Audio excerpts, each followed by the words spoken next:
Assalamualaikum warahmatullahi wabarakatuh. Di sini kami akan mempresentasikan bekerja kelompok kami dengan judul Hikayat. Pertama-tama, saya akan memperkenalkan anggota saya. Yang pertama, Aprilula Ayul, Fairuz Anissa Zahrani, Cici Laila Sukma, Amelia Rifanda, dan Gozi Diahul Haq. Presentasi pertama akan dibacakan oleh pengertian hikayat.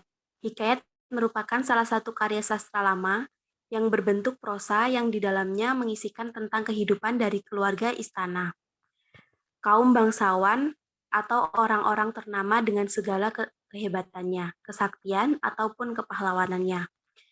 Di dalamnya juga diceritakan tentang kekuatan, mukjizat, dan segala keanehannya. Hikayat berasal dari bahasa Arab, yakni haka, yang mempunyai arti bercerita atau menceritakan. Fungsi dari hikayat adalah sebagai pembuktian, pembangkit semangat, penghibur atau pelipur lara, atau hanya untuk meramaikan suatu pesta. Ciri-ciri hikayat. 1. Hikayat menggunakan bahasa Melayu lama. 2. Istana sentris, artinya pusat ceritanya berada di dalam lingkungan istana. 3. Prologis, artinya banyak cerita di dalam hikayat tidak dapat diterima oleh akal. 4. Statis, artinya bersifat kaku dan tetap.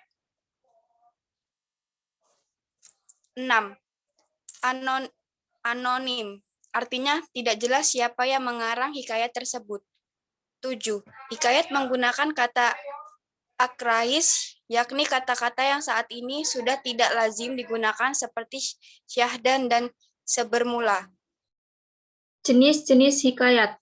Jenis-jenis hikayat ada 3 diantaranya. Jenis hikayat berdasarkan isi, berdasarkan asal, dan berdasarkan nilai historisnya.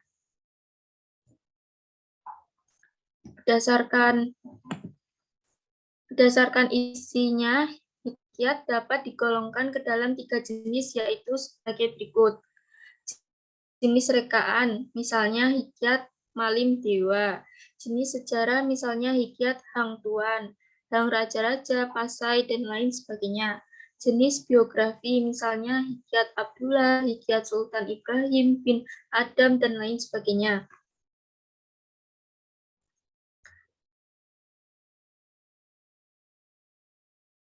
Berdasarkan asalnya, hikayat dapat digolongkan ke dalam 4 jenis, yaitu sebagai berikut.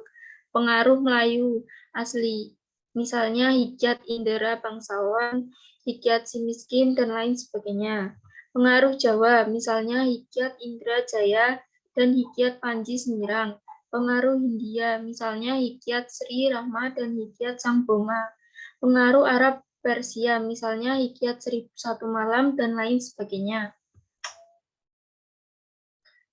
Berdasarkan historis hikayat dapat digolongkan ke dalam 3 jenis, yaitu sebagai berikut. Hikayat berunsur Hindu, misalnya hikayat Mahabharata dan hikayat Sri Rahma. Hikayat berunsur Hindu-Islam, misalnya hikayat Si Miskin dan hikayat Jaya Lengkara. Hikayat berunsur Islam, misalnya hikayat jenis 1001 Malam Abu Nawas. Unsur-unsur hikayat terdapat dalam hikayat sebenarnya tidak jauh berbeda dengan jenis prosa lama yang lainnya. Hikayat dibangun oleh 2 unsur, yaitu unsur intrinsik dan unsur ekstrinsik. Unsur intrinsik dalam hikayat adalah umur yang membangun cerita tersebut dari dalam. Sedangkan unsur ekstrinsik adalah unsur yang membangun cerita tersebut dari luar.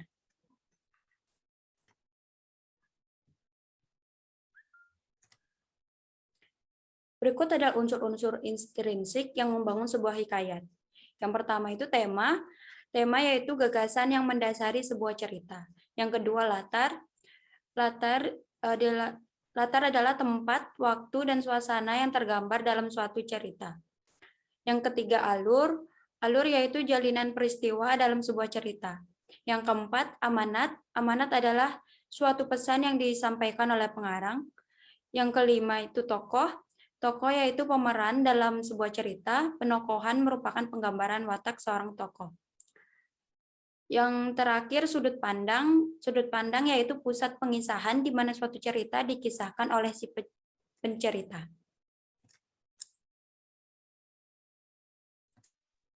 Perbedaan hikayat dan cerita rakyat. 1. Hikayat cenderung terikat oleh bahasa Melayu, sedangkan cerita rakyat menggunakan bahasa Indonesia yang luas. 2. Isi hikayat biasanya bercerita tentang mengisahkan kepahlawanan seseorang, lengkap dengan keanehan, kekuatan, sedangkan cerita rakyat umumnya diwujudkan dalam bentuk binatang, manusia, maupun dewa. Hikayat umumnya menggunakan kata pembuka al-kisah, sedangkan cerita rakyat menggunakan kata pembuka pada zaman dahulu kala.